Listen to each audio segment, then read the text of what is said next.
Bom dia, irmãos. Pela graça de Deus estamos aqui mais uma vez para cultuarmos a Ele, uma alegria, nós cumprimos os mandamentos do Senhor, o desejo dEle para nós. Gostaria só de fazer um aviso aí. O nosso irmão Renato, regente, e eu conversamos um pouco antes de começar o culto sobre uma troca que nós fizemos em um dos hinos que estão impressos aí, que ficam com o boletim. A única diferença que você encontrará é do primeiro hino do coro, depois de Apocalipse, capítulo 5, Salmo 19, oração, aí o coro. O hino que nós cantaremos aqui, ou o coro cantará, é ao que está assentado, e não o hino que aparece aí. E os demais, você tem todos impressos aí, só para você não se confundir com esses hinos durante a execução deles. No demais, irmãos, sempre aquela lembrança de que nós não assistimos o culto, nós prestamos culto a Deus, nós estamos aqui para oferecer este culto que é devido somente a Ele, toda a glória, toda a honra e todo o louvor.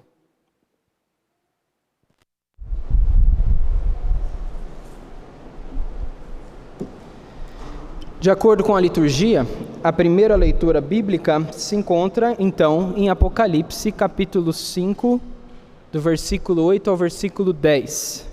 Capítulo 5, do versículo 8 ao versículo de número 10.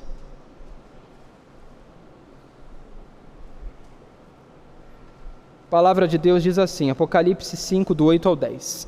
E quando tomou o livro, os 4 seres viventes e os 24 anciãos prostraram-se diante do Cordeiro, tendo cada um deles uma harpa e taças de ouro cheias de incenso, que são as orações dos santos, e entoavam um novo cântico, dizendo: Digno és de tomar o livro e de abrir-lhes os selos, porque foste morto e com o teu sangue compraste para Deus os que procedem de toda a tribo, língua, povo e nação, e para o nosso Deus os constituíste reino e sacerdotes, e reinarão sobre a terra. Irmãos, entre esses aqui, contados nesse número, nós temos uma amostra desse povo aqui. Um povo diverso, de diversas localidades, diversas criações, enfim, de diversidades diferentes, mas que se reúnem em torno do Cordeiro, daquele que é digno de tomar o livro e abrir os selos, como diz aí no livro de Apocalipse, capítulo 5. Nós somos esses que fazem parte do reino e somos também sacerdotes. Esse é o ensino da palavra de Deus, especialmente do Novo Testamento. É nessa condição que nós estamos aqui, então, para cultuar a Deus e entregar nossas ofertas a Ele. Toda a nossa vida é um culto. Tudo que nós fazemos deve ser feito como um culto a Deus, como diz Paulo aos Romanos, por exemplo, no capítulo 12. Mas aqui temos o culto solene, o culto corporativo, coletivo, em que juntos unimos as vozes, junto dizemos amém para as orações que são dirigidas aqui neste lugar. Então eu te convido agora para que nós cantemos o hino de número 4 dos hinários de capa azul que você tem aí nos bancos, chamado Salmo 19. Então quando um instrumento tocar, quando o órgão tocar, coloque-se de pé para cantarmos este hino ao Senhor. Cante com vigor, cante com alegria, adorando a Deus que está presente aqui e nós como povo dele. Salmo 19 é o nome do hino de número 4 dos hinários.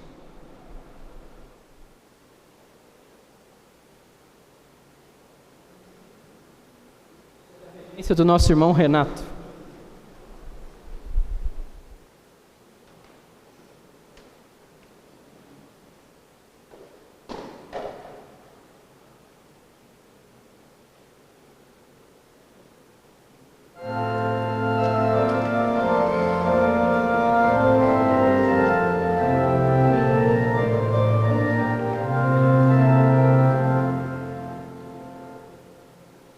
All the way to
Os irmãos podem se assentar.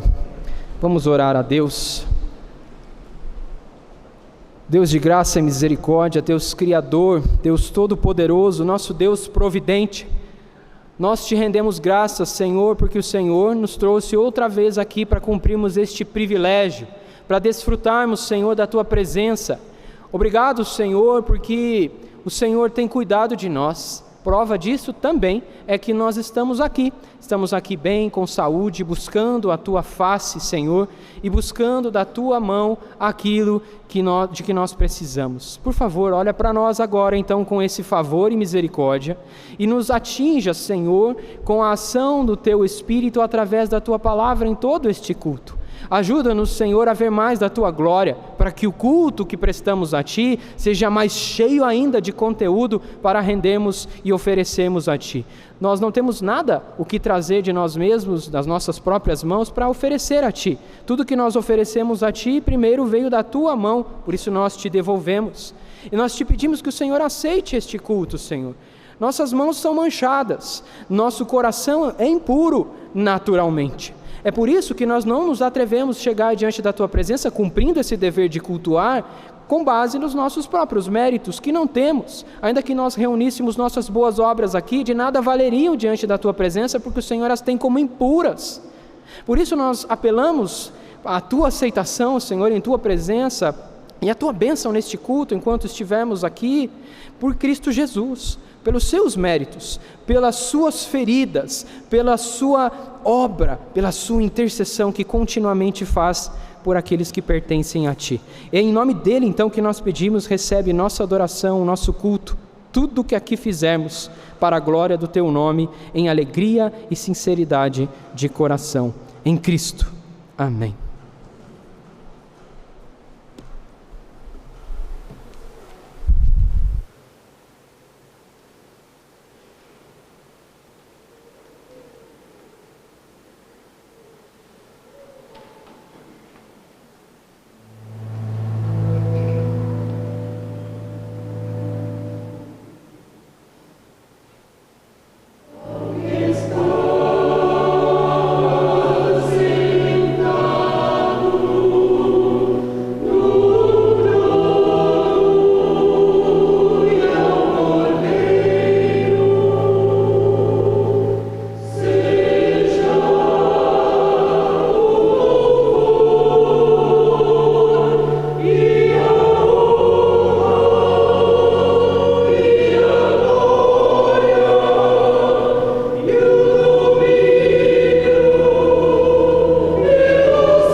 A próxima leitura bíblica, conforme a nossa liturgia, se encontra na carta de Paulo aos Romanos, no seu capítulo 5, no versículo 8 ao versículo 10.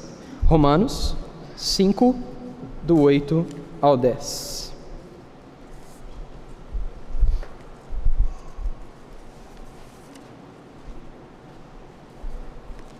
A palavra de Deus diz assim, em Romanos capítulo 5, do versículo 8 ao versículo 10. Mas Deus prova o seu próprio amor para conosco pelo fato de ter Cristo morrido por nós, sendo nós ainda pecadores.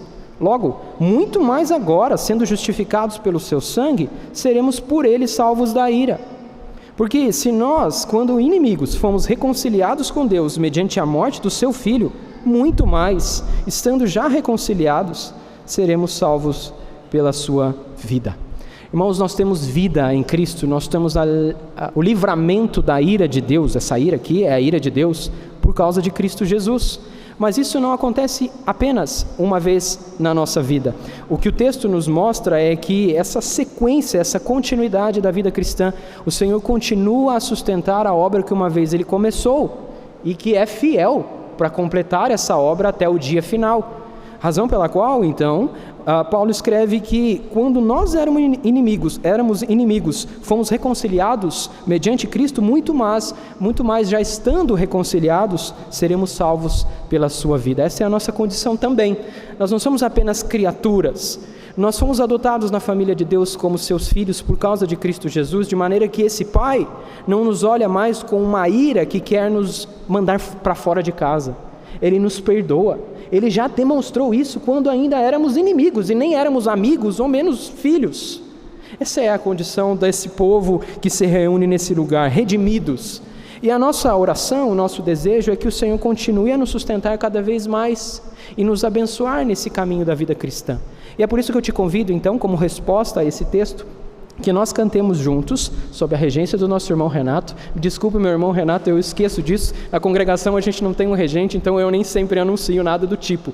Mas nós seremos regidos por ele no hino de número 144, chamado Minha Oração. E faça desse hino, então, a sua oração. Quando o instrumento tocar, coloque-se de pé para cantarmos juntos ao Senhor.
Adotados pelo Senhor, reconciliados pelo Filho.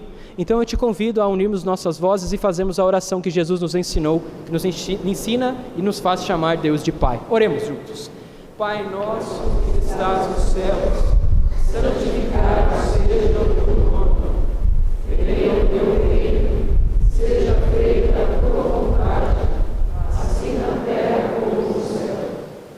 O pão nosso de cada dia nos dá hoje, e perdoa as nossas dívidas, assim como nós perdoamos aos nossos devedores.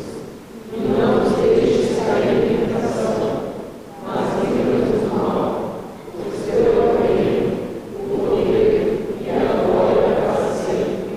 Amém. Podem se assentar.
Irmãos, a leitura seguinte prepara o nosso coração para a leitura bíblica que nós faremos. Lucas 24, do 44 ao 47. Lucas 24, do 44 ao 47.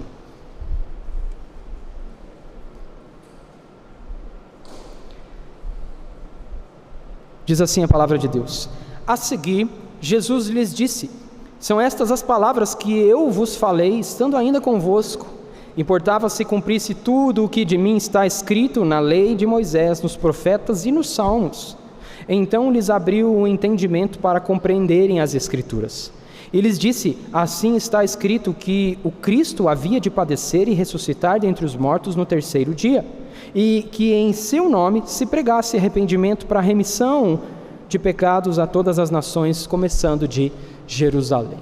Perceba que aqui Jesus está expondo a Escritura para eles, mas há uma necessidade ainda de que abra-se o entendimento para que eles compreendam as Escrituras.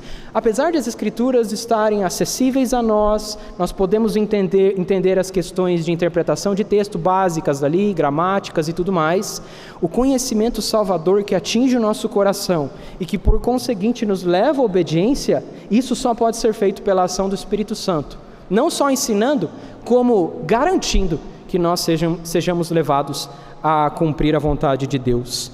O coro acaba de cantar um hino que resume bem a vida cristã. Nós agradecemos a Deus na maneira como nós vivemos por aquilo que Ele nos fez. Nós não fazemos as coisas que Deus ordena para termos salvação.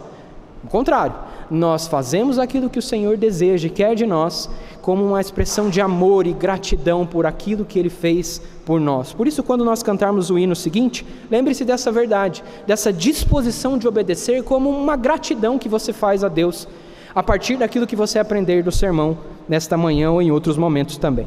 Então, o hino que nós cantaremos é o hino de número 141, chamado Crer e Observar. Crer e Observar é o hino que cantaremos, 141 dos Inários. Faça isso com convicção, faça isso com consciência do que canta e com disposição de agradar a Deus. Mais uma vez, seremos regidos pelo nosso irmão Renato. Depois que o órgão tocar, coloque-se de pé para cantarmos ao Senhor.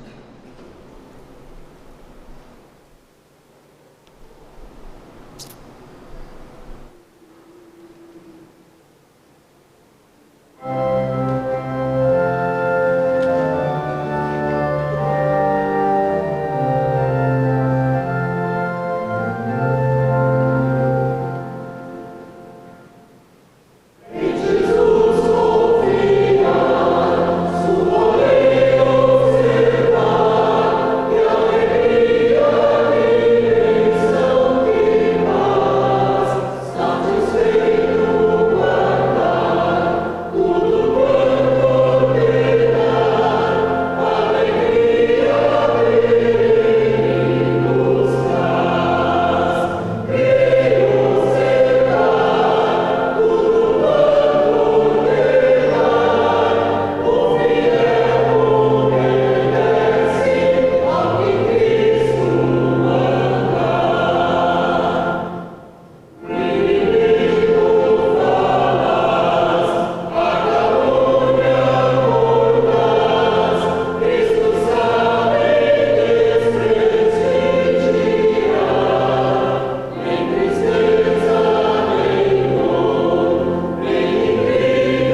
Podem se assentar, irmãos.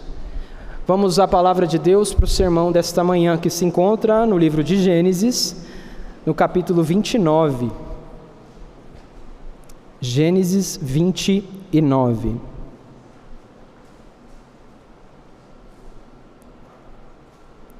Esse é um texto que tem uma leitura longa. Eu vou ler todo ele e peço que você esteja atento à leitura, a toda essa leitura, sobre a qual falarei depois. A palavra de Deus diz assim, Gênesis 29, do 1 até o 35, todo o capítulo. Pôs-se Jacó a caminho e se foi à terra do povo do Oriente. Olhou e eis um poço no campo e 3 rebanhos de ovelhas deitados junto dele, porque daquele poço davam de beber aos rebanhos, e havia grande pedra que tapava a boca do poço. Ajuntavam-se ali todos os rebanhos, os pastores removiam a pedra da boca do poço, davam de beber às ovelhas e tornavam a colocá-la no seu devido lugar. Perguntou-lhes Jacó: meus irmãos, de onde sois? Responderam: somos de Harã. Perguntou-lhes: conheceis a Labão, filho de Naor? Responderam: conhecemos. Ele está bom? Perguntou ainda Jacó. Responderam: está bom. Raquel, sua filha, vem vindo aí com as suas ovelhas. Então lhes disse: é ainda pleno dia, não é tempo de se recolherem os rebanhos. Dai de beber às ovelhas e ide apacentá-las. Não o podemos, responderam eles, enquanto não se ajuntarem todos os rebanhos e seja removida a pedra da boca do poço, e lhes demos de beber. Falava-lhes ainda quando chegou Raquel com as ovelhas de seu pai, porque era pastora. Tendo visto Jacó a Raquel, filha de Labão, irmão de sua mãe, e as ovelhas de Labão, chegou-se, removeu a pedra da boca do poço e deu de beber ao rebanho de Labão, irmão de sua mãe. Feito isso, Jacó beijou a Raquel e ergueu a voz, chorou. Então contou Jacó a Raquel que ele era parente de seu pai, pois era filho de Rebeca. Ela correu e o comunicou a seu pai. Tendo Labão ouvido as novas de Jacó, filho de sua irmã, correu-lhe ao encontro, abraçou-o, beijou-o e o levou para casa. E contou Jacó a Labão os acontecimentos de sua viagem. Disse-lhe Labão: de fato, és meu osso e minha carne. E Jacó, pelo espaço de 1 mês, permaneceu com ele. Depois disso, disse Labão a Jacó: acaso, por seres meu parente, irás servir-me de graça? Dize-me qual será o teu salário. Ora, Labão tinha 2 filhas, Lia, a mais velha, e Raquel, a mais moça. Lia tinha os olhos baços, porém Raquel era formosa de porte e de semblante. Jacó amava a Raquel e disse: 7 anos te servirei por tua filha mais moça, Raquel. Respondeu Labão: melhor é que eu te dê, em vez de dá-la a outro homem. Fica, pois, comigo. Assim, por amor a Raquel, serviu Jacó 7 anos, e estes lhe pareceram como poucos dias, pelo muito que a amava. Disse Jacó a Labão: dá-me minha mulher, pois já venceu o prazo, para que eu me case com ela. Reuniu, pois, Labão todos os homens do lugar e deu um banquete. À noite, conduziu a Lia, sua filha, e a entregou a Jacó, e coabitaram. Para a serva de Lia, sua filha, deu Labão Zilpa, sua serva. Ao amanhecer, viu que era Lia. Por isso disse Jacó a Labão: que é isso que me fizeste? Não te servi eu por amor a Raquel? Por que, pois, me enganaste? Respondeu Labão: não se fazem assim em nossa terra. Dar-se a mais nova antes da primogênita. Decorrida a semana desta, dar-te-emos também a outra, pelo trabalho de mais 7 anos que ainda me servirás. Concordou Jacó e se passou a semana desta. Então Labão lhe deu por mulher Raquel, sua filha. Para a serva de Raquel, sua filha, deu Labão a sua serva Bila, e coabitaram. Mas Jacó amava mais a Raquel do que a Lia, e continuou servindo a Labão por outros 7 anos. Vendo o Senhor que Lia era desprezada, fê-la fecunda, ao passo que Raquel era estéril. Concebeu, pois, Lia e deu à luz um filho, a quem chamou Ruben, pois disse: o Senhor atendeu a minha aflição. Por isso, agora me amará meu marido. Concebeu outra vez e deu à luz um filho e disse: soube o Senhor que era preterida e me deu mais este. Chamou-lhe, pois, Simeão. Outra vez concebeu Lia e deu à luz um filho e disse: Agora, desta vez, se unirá mais a mim, meu marido, porque lhe dei à luz 3 filhos. Por isso lhe chamou Levi. De novo concebeu e deu à luz um filho. Então disse: esta vez louvarei o Senhor. E por isso lhe chamou Judá, e cessou de dar à luz. Vamos orar, irmãos? Senhor, nós estamos diante da Tua palavra com o desejo aqui de aprender dela. E como nós reconhecemos na leitura bíblica, nós precisamos que o Senhor abra o nosso entendimento para que nós entendamos de maneira salvadora esse texto, de maneira que ele entre em nosso coração pelo poder do Teu Espírito e essa semente entrando ali germine e crie e dê frutos para a glória do Teu nome, em obediência. Por isso nos ensina e nos inclina desde já à obediência da Tua palavra. Em Cristo Jesus oramos. Amém. Eu acredito que quase todo mundo gosta de uma história de superação. Aquelas histórias que você ouve de pessoas que tinham alguns problemas, algumas dificuldades e superaram aqueles problemas e dificuldades e chegaram num estágio inimaginável até então a considerar pelas dificuldades. Algumas dessas histórias são de fato impressionantes. Por exemplo, existe uma história de Joanne Rowling, J.K. Rowling, mais famosa, conhecida por J.K. Rowling, escritora britânica que teve que passar por diversas dificuldades antes de se tornar reconhecida pelo mundo todo. Em 1990, essa escritora britânica, ela teve a ideia de escrever um livro chamado Harry Potter, mas precisou passar por vários desafios até terminar esse livro. Primeiramente, a sua mãe passou por uma doença muito difícil até que veio falecer, e isso foi por um período de 10 anos. Depois de ela engravidar da sua primeira filha, ela passou ainda por um divórcio desse pai da sua filha. E como uma mãe divorciada, desempregada, ela passou por uma crise financeira e chegou a ser diagnosticada com depressão. Durante várias dessas etapas, a escritora buscava continuar escrevendo o seu livro. Houve um momento, então, em que ela começou a viver de benefícios do governo e ela começou a continuar a escrita do seu livro em alguns cafés na região onde morava, com a sua filha dormindo ao seu lado. Essa escritora finalmente conseguiu terminar o seu livro, que virou uma saga, com vários livros. Depois de terminar o primeiro livro, antes do sucesso, ainda não acabou, ela teve a rejeição de 12 editoras que não quiseram publicar o seu livro. Já estava difícil, começou a ficar mais complicado ainda, porque agora ela terminou o livro e não conseguia publicar, até que alguém aceitou a publicação. E depois de a saga Harry Potter criada e publicada, a escritora britânica teve sucesso com os livros vendidos e inclusive com filmes, porque isso virou filme depois. E ela se tornou uma das mulheres mais ricas do Reino Unido na sua época. É uma história de superação. São histórias como essa, como o exemplo da J.K. Rowling, que nós temos histórias belas que nós podemos ouvir. Mas existe uma história de superação que supera todas as outras, que é a história do Evangelho, a história da redenção, a história de Deus. E aqui no capítulo 29 de Gênesis nós temos uma amostra disso, um pequeno exemplo dessa superação da história do Evangelho. Até aqui no capítulo 29, nós já observamos que em determinado momento, Esaú vende o seu direito de primogenitura a Jacó, pelo preço de um prato de comida. Está lá no capítulo 27 de Gênesis, você conhece a história. Ele vendeu aquilo que era precioso, ele jogou como se fosse nada porque estava com fome. Jacó recebeu então a bênção da primogenitura de seu pai, Isaque, e ao ser descoberto então por Esaú, Jacó teve que começar a fugir de Esaú.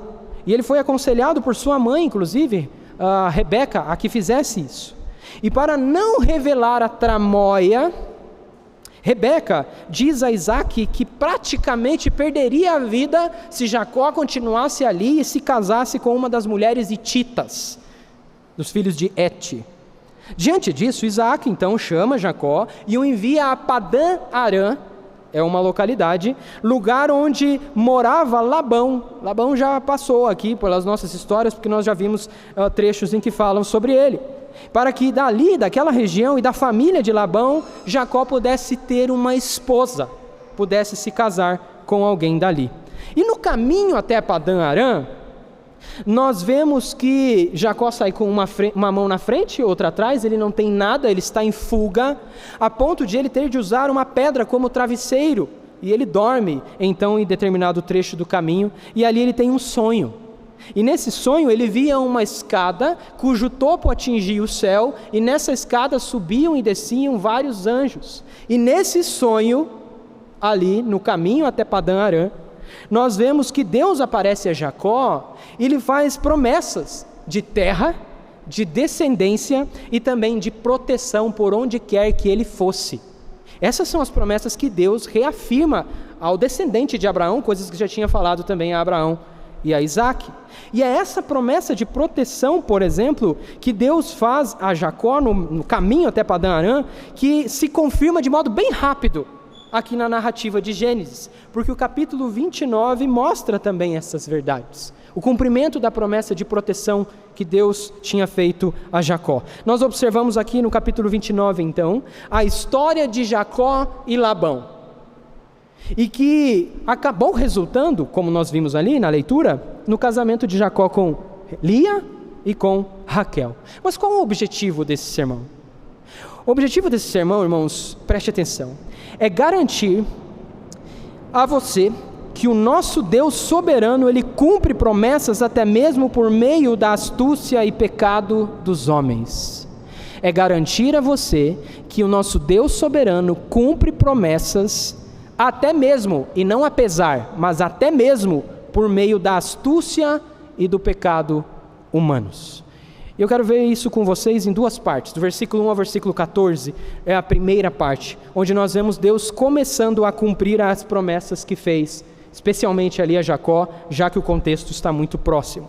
No versículo 1 ao 8, por exemplo, nós vemos que Jacó se encontra com alguns dos pastores em Arã. Ele estava indo para Padã-Arã, ou para Arã, e ele está ali se encontrando com esses pastores.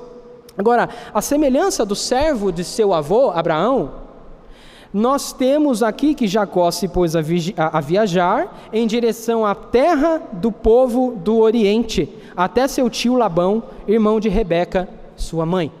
Por que eu faço menção a isso? Porque essa narrativa aqui do capítulo 29 é muito semelhante àquilo que nós encontramos no capítulo 24, quando o servo de Abraão vai buscar uma esposa para Isaac.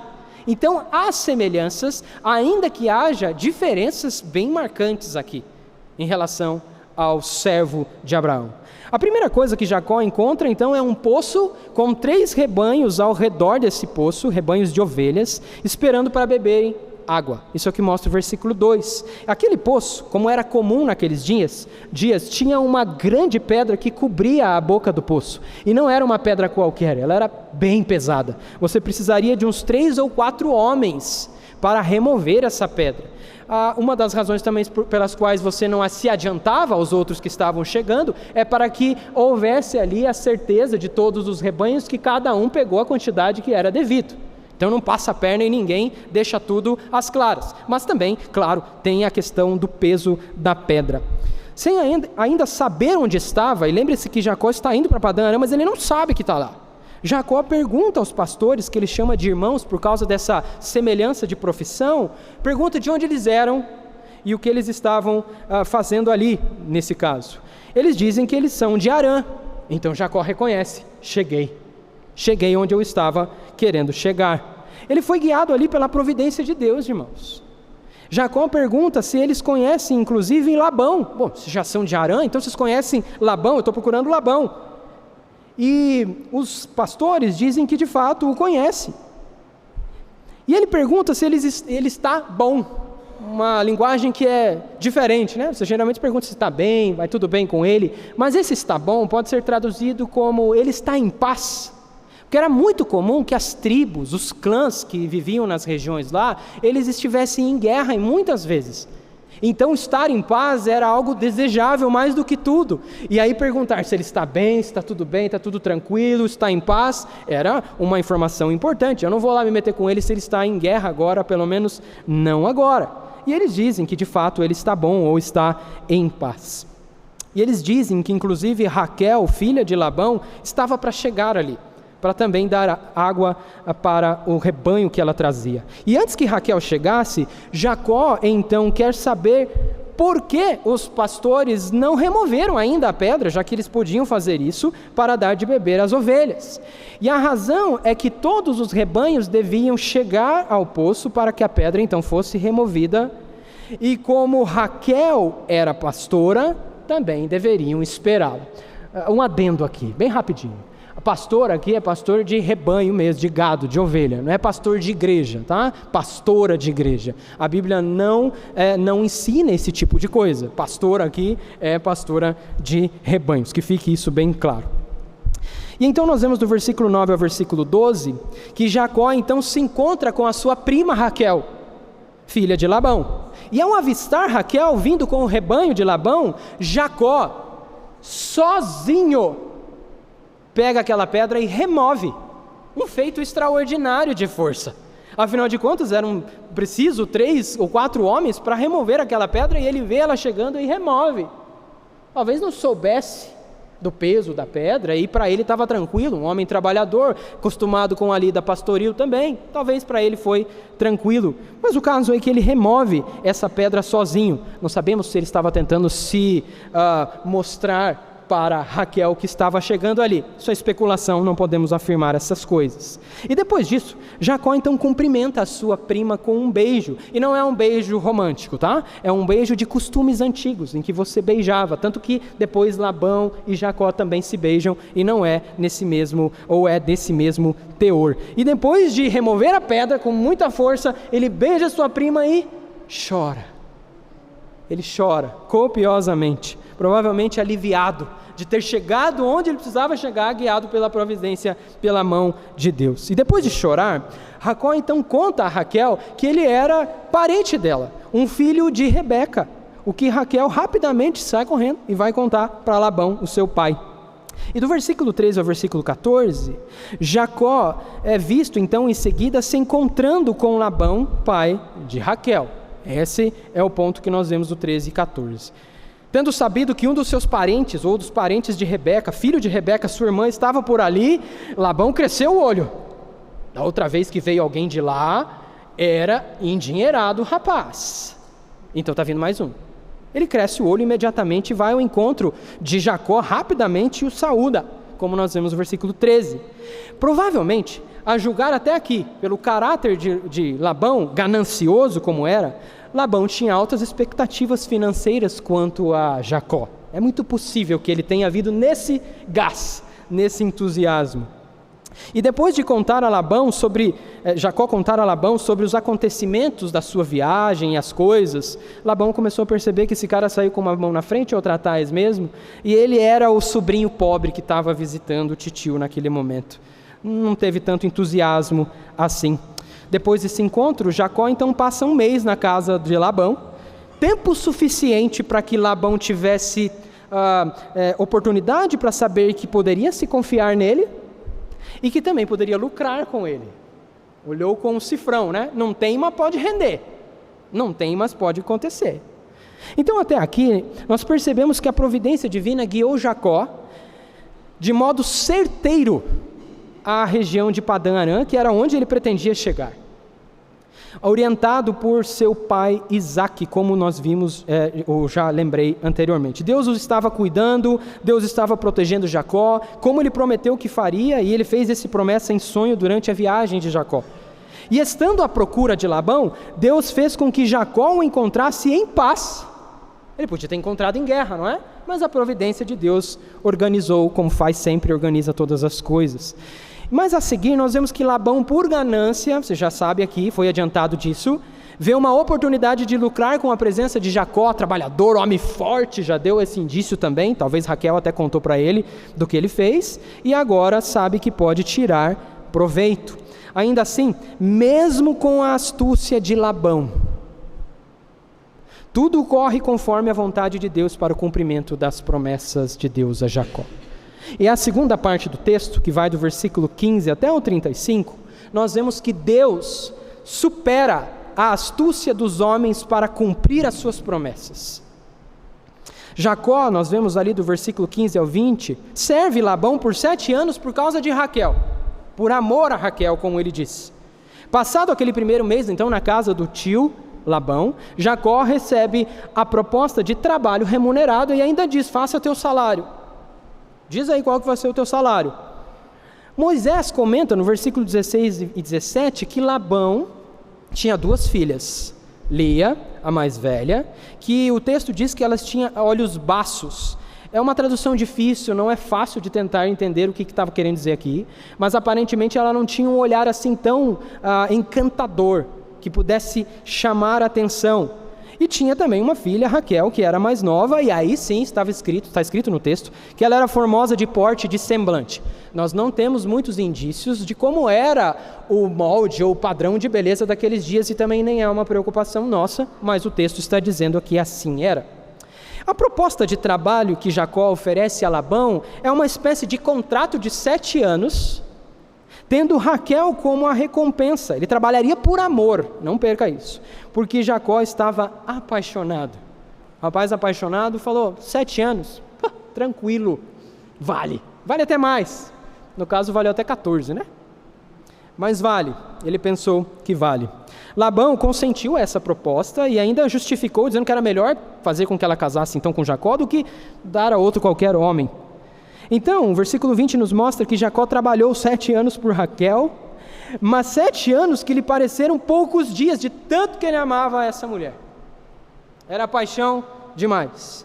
E do versículo 21 ao 30, nós vemos que Labão engana Jacó, lhe dando Lia em lugar de Raquel.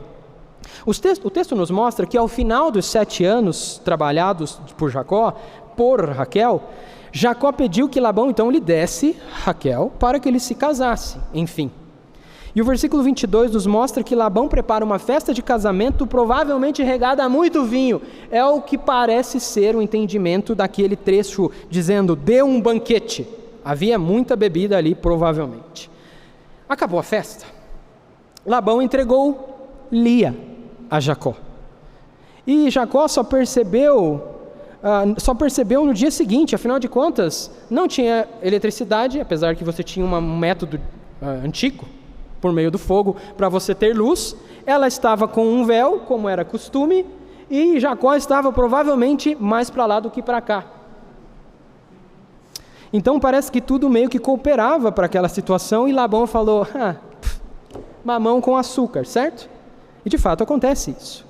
E como dote, por causa do casamento com Jacó, Labão deu Zilpa para Lia como uma serva. Lembre-se que havia essa questão de dote. Inclusive, Jacó está pagando o dote trabalhando, né? Ele está pagando o dote, por assim dizer, ao pai. E essa Zilpa, que é serva de Lia, que vem com ela neste casamento, ela dá luz a filhos para Jacó futuramente, como nós veremos mais para frente, se Deus permitir.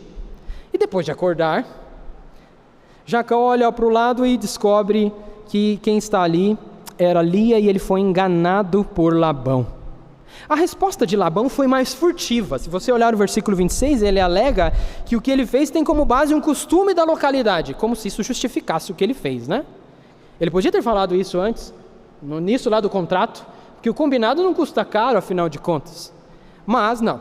Furtivamente, ele alega que isso era uma base de costume, de cultura da época, então você dava a mais velha em casamento e depois dava a mais nova. E Labão, em seguida, então faz uma proposta. Versículo 27, ele aproveita a motivação de Jacó. Eu sei que ele vai trabalhar mais 7 anos por Raquel, ele ama ela, eu sei, e ele não é bobo nem nada. Ele oferece então Raquel 1 semana depois do casamento com Lia, mas ele deve trabalhar mais 7 anos por Raquel. E do versículo 31 ao versículo 35, ou melhor, do versículo 29 ao 28, nós vemos o texto nos mostrar que Jacó concorda com isso, no novo acordo que Labão faz, e o versículo 30 nos mostra Moisés comentando que Jacó amava mais a Raquel do que Lia. Isso é um comentário de Moisés. Jacó amava mais a Raquel do que Lia. Um problema na certa nesse relacionamento. E então, aí sim, do versículo 31 ao versículo 35, nós vemos que Raquel não dá filhos a Jacó, enquanto Lia lhe dá 4. O texto do versículo 31 nos mostra que Deus viu o desprezo de que Lia era vítima, e que Deus fez com que ela fosse fecunda, ao passo que Raquel era estéril, não podia ter filhos. É por isso que no versículo 32 nós vemos que Lia deu à luz um filho, a quem chamou de Ruben. Se nós fôssemos traduzir literalmente o nome Ruben, seria, veja, um filho. Pois segundo ela, o Senhor atendeu a sua aflição, possivelmente por causa do relacionamento com Jacó. Imagina como é que era esse casamento. E ela tem um filho agora, e ela coloca no filho um nome que representa bem a aflição dela. Mais tarde, Lia deu à luz outro filho, a quem chamou de Simeão, que traduzido literalmente seria: o Senhor tem ouvido que sou odiada. Esse era o clima na casa. O versículo 33 traduz como: soube o Senhor que era preterida, deixada de lado, e me deu mais este filho. Terceira vez, Lia deu à luz um filho que chamou de Levi, que significa meu esposo se unirá a mim. Olha essa mulher, como ela era odiada e desprezada. Você já imaginou Jacó chamando os filhos? Vem cá, meu marido me despreza. Vem cá, meu marido me odeia. Porque os nomes têm significados e eles eram dados nesses contextos. Mas era assim. Assim foi. O texto do versículo 34 diz que o entendimento, ou a justificativa do nome Levi é: se unirá mais a mim e meu marido, porque lhe dei à luz 3 filhos. Agora ele vai me amar, eu vou conquistá-lo. Mas o versículo 35 diz que ela deu à luz outro menino, a quem chamou de Judá. E agora está escrito: esta vez eu louvarei o Senhor. Não Jacó, nem eu. Esta vez eu louvarei ao Senhor. Então você percebe que os dois primeiros, ou os dois desses filhos, melhor dizendo, recebem nomes de acordo com o desejo de Lia de conquistar o amor do seu marido. Enquanto o primeiro e o quarto filho têm como foco o Senhor. São lembretes e memoriais daquilo que o Senhor fez por ela. Irmãos, esse é o texto. Simples, você deve conhecer. Mas a pergunta é: qual seria a mensagem que Moisés queria deixar aos israelitas com esse trecho? Aos nossos irmãos que estavam prestes a entrar em Canaã. Imagina eles lendo isso, tá e daí?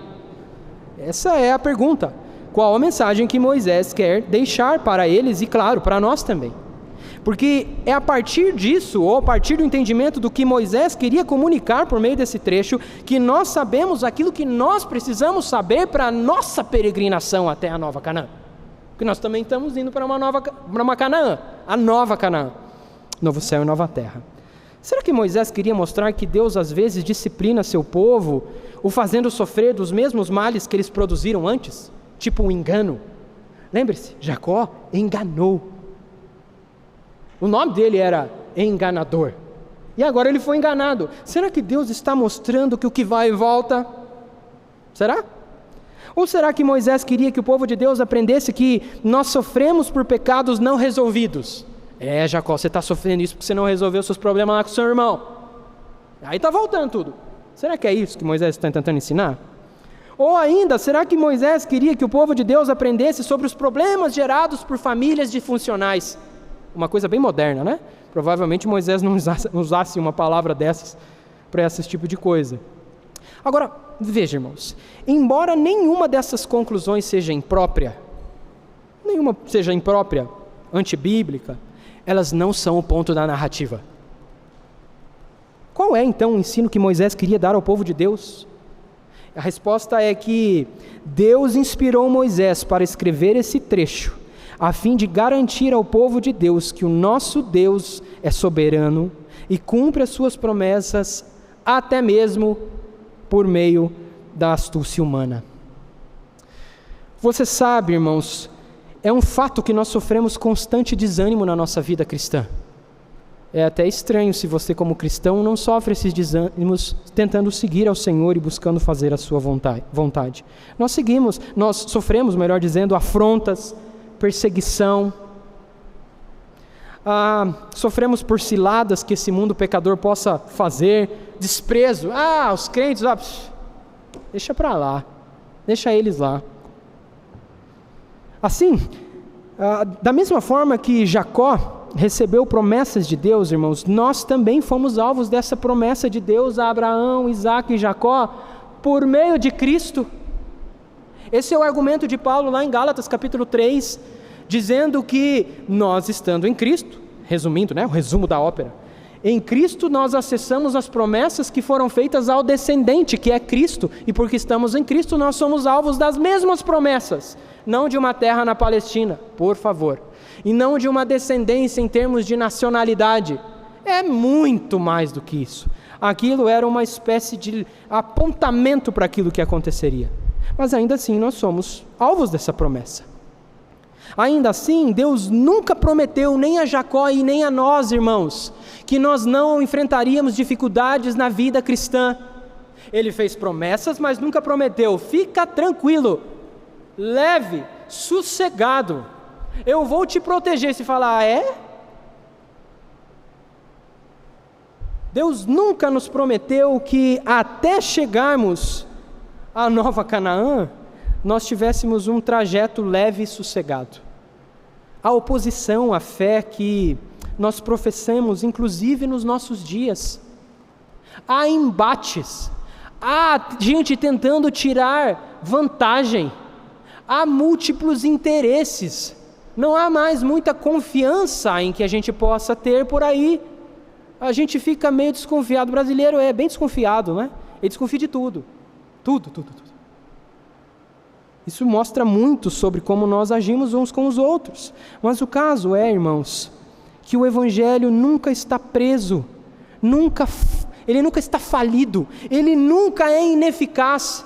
Não é que o Evangelho fica naquela força de embates ali, e às vezes o pecado vence, às vezes o Evangelho vence, e assim por diante. Não! Essa é a história de superação que supera todas as outras. Não há nada imbatível. Lembre-se do que Jesus disse quando ele fala sobre o sermão escatológico, ou dos últimos tempos, dos tempos desde a sua primeira vinda até a segunda vinda. Ele diz assim: e por se multiplicar a iniquidade, o amor se esfriará de quase todos. Aquele, porém, que perseverar até o fim, esse será salvo. E ele diz mais: e será pregado este evangelho do reino por todo o mundo, para a testemunha das nações, então virá o fim. Por que eu estou dizendo esse texto? Porque o amor esfriando não anula o evangelho se espalhando. A iniquidade se espalhando e crescendo não é uma força tal que impede que o evangelho se espalhe. O evangelho flui. Lembra de Paulo preso? Ele dizia assim: eu estou preso, o evangelho não. Se o senhor quiser me levar, que seja. O evangelho não terá prejuízo. Nem eu, ele diz, porque o morrer é lucro. Nosso testemunho do evangelho pode até ser fraco muitas vezes ele é fraco. Pode sofrer oposições no trabalho, na família, porque é crente, ou porque nos estudos, na academia, você não tem espaço de fala, não pode falar. Na política, em outros tantos âmbitos. Não, que isso? Espera aí, calma aí. Não falemos disso, não falemos de religião. Não toquemos nesse ponto, é muito fundamentalista, é muito exclusivista, muito intolerante. Eu não sei se você já ouviu esse tipo de coisa por aí, eu acho que sim. Mas isso nunca resultará em prejuízo ao reino de Deus, irmãos. Nunca! Você conhece o fim da história? Você já leu o livro de Apocalipse? Você sabe como é que termina, né? O livro de Apocalipse não termina dizendo assim: foi o que deu para fazer, a gente tentou, foi o máximo, tem uma galera aí. Mas olha, foi difícil. Conseguimos só ir, se contentem. Claro que não. A principal evidência disso tudo, irmãos, é a morte de Jesus Cristo. Quando Pedro estava pregando o evangelho, lá registrado em Atos dos Apóstolos, no momento do Pentecostes, ele diz o seguinte: Jesus, o Nazareno, varão aprovado por Deus diante de vós com milagres, prodígios e sinais, os quais o próprio Deus realizou por intermédio dele entre vós, como vós mesmos sabeis, sendo este entregue pelo determinado desígnio e presciência de Deus, vós o mataste crucificando-o por mãos de iníquos. Por quê?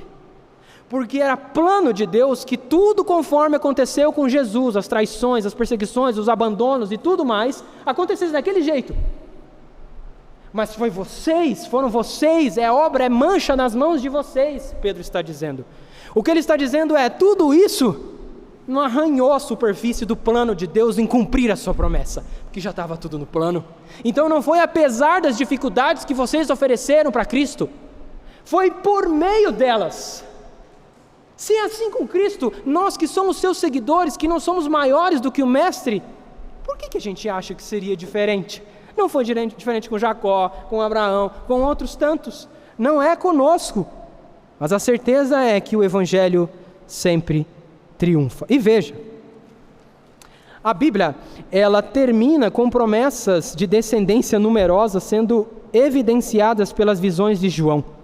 Quando Jesus Cristo vier buscar o seu povo, reunir o seu povo, haverá uma multidão inumerável e nós viveremos com ele no novo céu e nova terra. Nós lemos durante a liturgia, foi o primeiro texto da liturgia. Nós lemos o louvor que é dado, inclusive parte do louvor é porque com o teu sangue compraste de toda tribo, língua, nação, povo, raça, aqueles que são reino e sacerdotes. Então, irmãos, essa é a história de superação que supera todas as outras. A história da redenção, a história do Evangelho, a história na qual eu e você fomos incluídos pela graça de Deus. Deus não entra na tua história, é você que entra na história dele. Não inverta as coisas, pelo amor de Deus. Deus não é antropocêntrico, ele é teocêntrico, ele é centrado em si mesmo, cristocêntrico. Então, essa é a história de superação que supera todas as outras. Por isso, irmãos, lembre-se das palavras de Jesus: bem-aventurados sois quando por minha causa vos injuriarem e vos perseguirem, e mentindo disserem todo mal contra vós. Regozijai-vos e exultai, porque é grande o vosso galardão nos céus, pois assim perseguiram os profetas que vieram antes de vós. Não é para estranhar, mas também não é para se entristecer. Nós concluímos aqui, então, irmãos, que o Evangelho de Jesus Cristo, ele triunfa sobre os males intentados e executados muitas vezes pelos homens. Assim, somos ensinados que há mais graça divina para nós, apesar dos muitos pecados da nossa vida e os pecados envolvidos na história humana. Não há uma versão na história em que o pecado triunfe. A história do Evangelho não resultará em algo do tipo, foi o melhor que se pôde fazer porque ocorreram algumas dificuldades aí. Não. Inclusive, a morte de Jesus Cristo deixa isso bem claro, como nós vimos. Assim como Jacó sofreu certa oposição e enganos de outros, Jesus Cristo sofreu com traições, abandonos e conspirações contra ele, ao ponto de ser ele injustamente sentenciado na cruz à morte.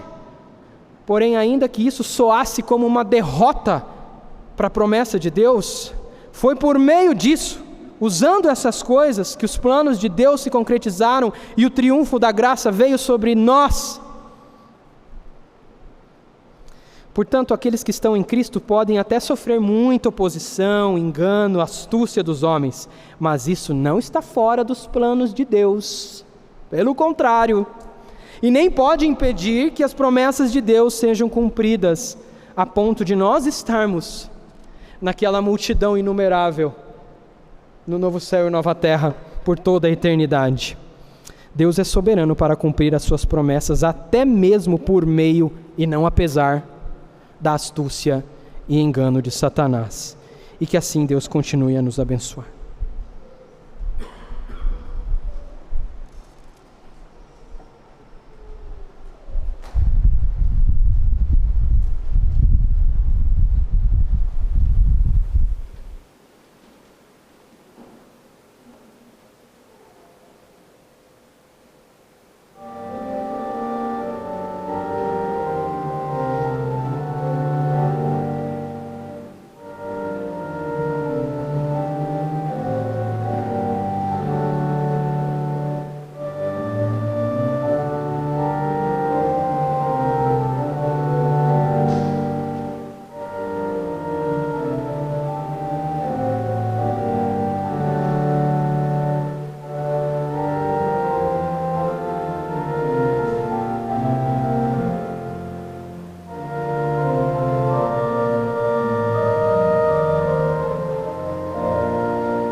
Vamos orar, irmãos.